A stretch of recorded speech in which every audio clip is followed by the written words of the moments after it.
The rain had stopped hours ago, but the scent of damp earth still lingered in the crisp evening air. The sky, a deep navy canvas, stretched over the quiet town, only interrupted by the occasional flicker of streetlights humming against the cold. I sat alone in the dimly lit locker room, my fingers absently tracing the ridges of my cleats, still slick with mud from practice. The faint echo of distant laughter from the field reminded me that I should have been out there, celebrating, basking in the afterglow of another hard-fought victory. But I wasn't. I inhaled deeply, my chest tightening as I stared at the empty locker across from me. His locker. Liam Reyes. My rival. My shadow on the field. The one person who could match me move for move, strike for strike.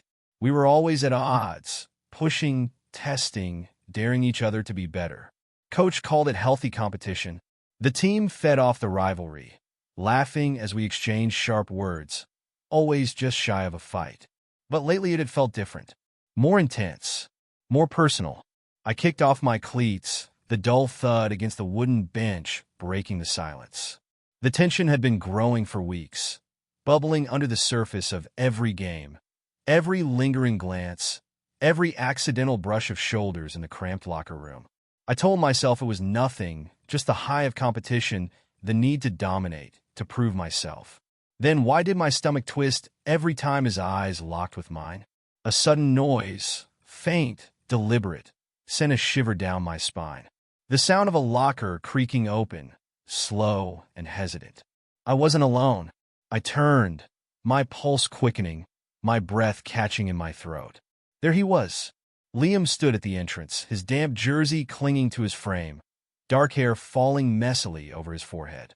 His gaze was unreadable, but there was something there, something unspoken, something dangerous. For a moment, neither of us moved. Then, he shut the door behind him, and the air in the locker room turned electric. Liam's presence filled the room, even though he barely moved. The sound of the door clicking shut behind him was quiet, but it might as well have been a gunshot in the thick silence. I swallowed, suddenly aware of the steady drip of water from his jersey onto the tile floor. Neither of us spoke. I forced myself to look away, pretending to focus on unlacing my cleats, but my fingers fumbled against the damp knots. My heart pounded, too loud, too fast. I knew he could hear it. "You played like shit today," Liam finally said, his voice low, but edged with something unreadable. I scoffed, forcing out a laugh that didn't quite land. "Funny. I thought I carried the team." He stepped closer. I felt it before I saw it, the shift in the air between us. "Coach thinks otherwise," he murmured, almost taunting, but his voice lacked its usual bite. I looked up. His eyes, dark, intense, were locked on mine. There was no mockery, no smugness, just that same unreadable tension that had been building between us for weeks. "What do you want, Reyes?"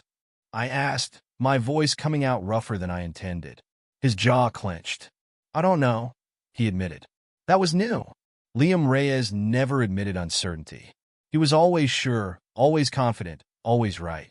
But now, standing inches away, his wet jersey sticking to his skin, his breathing slightly uneven, I didn't recognize him.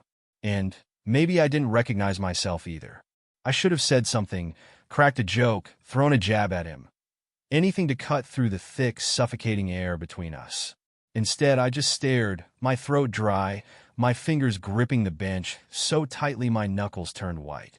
Liam shifted, rolling his shoulders, but his eyes never left mine. "You ever feel like—" he started, then exhaled sharply, shaking his head. "Never mind."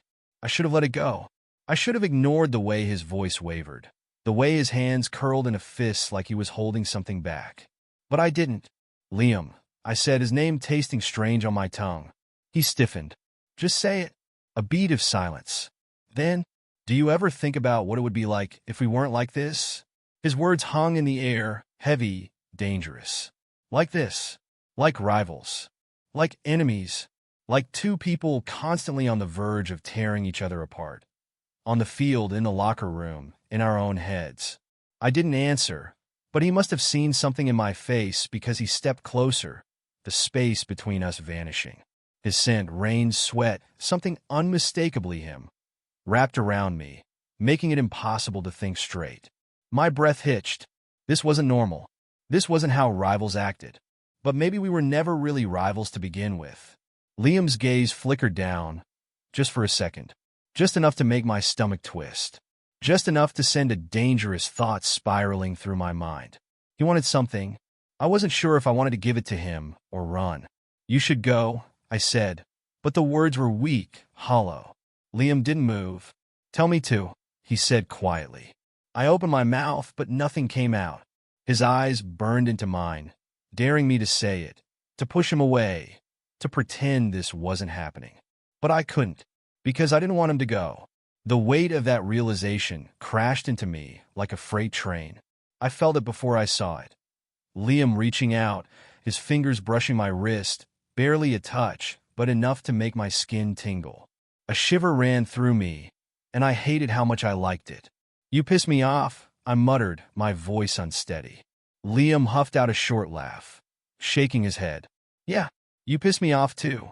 I should have pulled away." Instead, I stayed still, letting the heat from his fingertips sink into my skin. We were standing on the edge of something dangerous, something we couldn't take back. And for the first time in my life, I wanted to jump. The air between us felt charged, as if the locker room itself had taken a breath and was waiting for one of us to make the next move. My pulse drummed in my ears, drowning out everything except the sound of Liam's slow, measured breathing. His fingers, barely touching my wrist, tightened, firm enough now to make it real.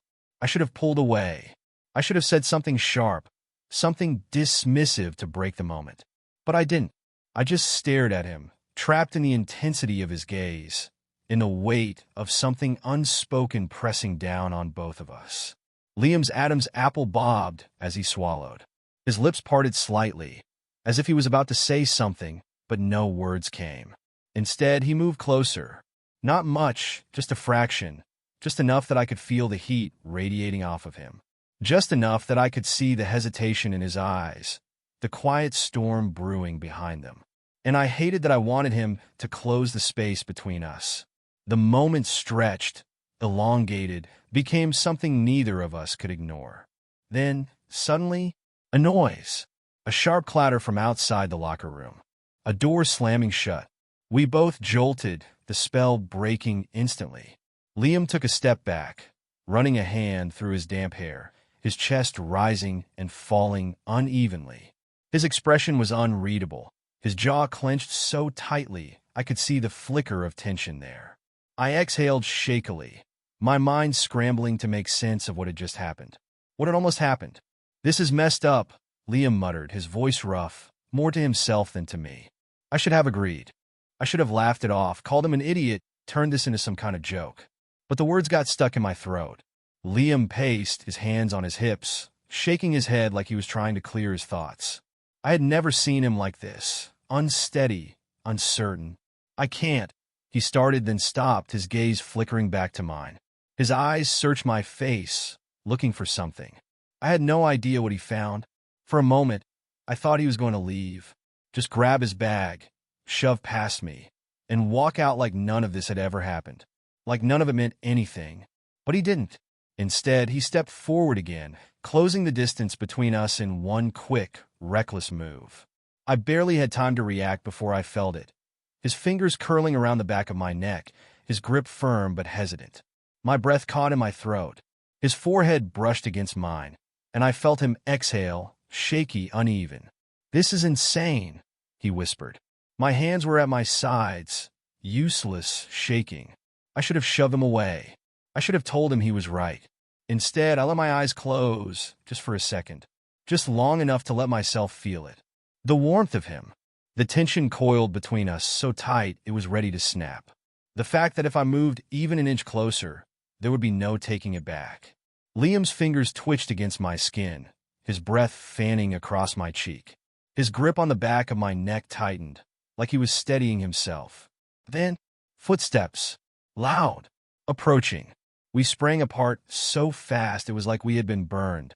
The locker room door swung open, and a teammate's voice rang out. "Yo, you guys still here?" Liam was already grabbing his bag, his back turned to me, his posture rigid. "Yeah, I was just leaving," he said quickly, his voice clipped, controlled. He didn't look at me. Not once. I forced myself to breathe, to move, to act like my world hadn't just shifted. But my hands were still shaking. And the worst part? I had no idea what scared me more. The fact that Liam had almost kissed me, or the fact that I had wanted him to. The ride home felt longer than usual. My thoughts were a mess, tangled in the moment that had just slipped through my fingers.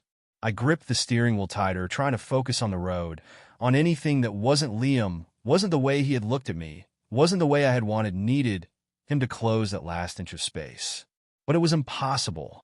The memory of his breath against my skin, the way his fingers had curled around the back of my neck like he wasn't sure whether to pull me in or push me away. It was burned into me now. And the worst part? He had left. No words. No explanations. Just grabbed his bag and walked out like nothing had happened. Like I didn't exist. I pulled into my driveway, killing the engine, but not moving. The silence inside the car was suffocating.